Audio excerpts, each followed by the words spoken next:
Cab Calloway quotes: "The only difference between black entertainers and white entertainers is that my behind has been kicked a lot more and a lot harder." Cab Calloway was, of course, they always we used to say flamboyant and personality and what have you, but he was a band leader, composer, uh, entertainer, one of a very huge, influential artistry band leader because so many greats played in his band. You could see his influence on someone like Kid Creole and the Coconuts because August Darnell basically branded his whole thing off of Cab Calloway, a lot of it. James Brown was influenced by Cab Calloway. Michael Jackson was. Prince was. James Brown had to be. Little Richard had to be. Yeah, you could see the homage to him in the stylings, his drip, his persona. Minnie the Moocher, incredible. And a lot of, I think Dizzy Gillespie, quite a few people played with him too. But don't let the swing of the hair and the flamboyance and the stylings for you. He was business, but he doesn't always get his due. As one of the most premieres, he crossed over, but he had to pay a lot of price. So when you hear his quotes, that black entertainer is a black entertainer, that's how it was. That's what you always heard growing up. You had to be twice as good to get half as much. Twice as good to get half as much. So three times to your white counterparts. And in an industry that's always been racist on one side and narrow minded, but yet takes everything you do, whitewashes it, waters it down. Those were the cards. That was the hand that was dealt. And he played it.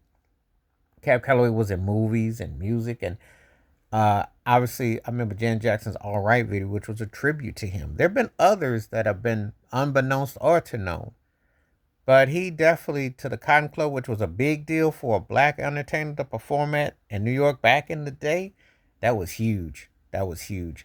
And he opened up a lot of avenues and doors with his stylings and how he was and very professional. But you always come back to the root of what the elephant's in the room. And the elephant has always been that this is a reality. And you have to be twice as good to get half as much.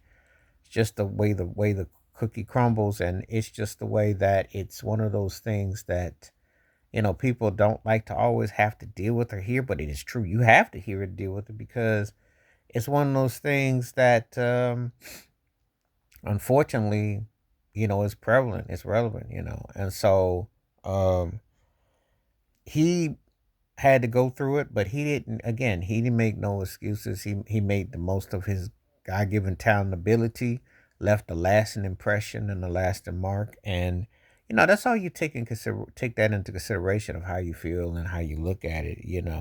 Um, he spoke the facts. It didn't matter what profession or what you were doing, you just knew that that's how it was going to be. You couldn't go in there and be mediocre. So when you see black entertainers or athletes or something being half-hearted or talking about low man or done this and that and the other, it's like, look, y'all don't understand how it was long ago. You barely gonna get a crumb for half what you had to do, and they don't really think of you differently.